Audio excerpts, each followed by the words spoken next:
Tu crois connaître les archanges? Michel, Gabriel, Raphaël, Uriel, les favoris des catéchismes, toujours lumineux, toujours dociles.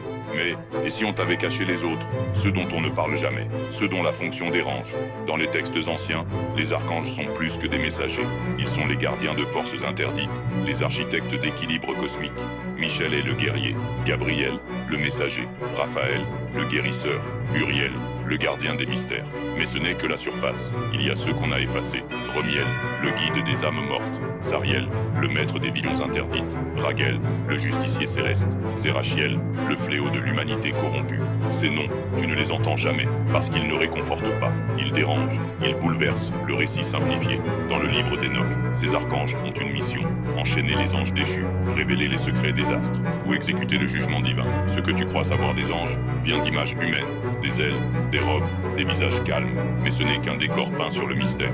Les images que tu vois ici ne sont que des représentations. Elles ne sont pas la vérité.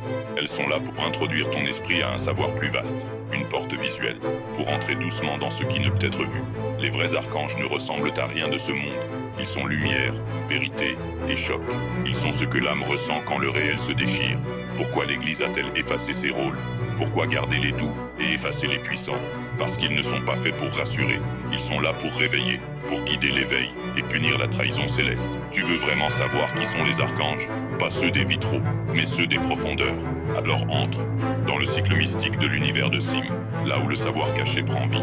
Les noms oubliés reviennent pour tout renverser.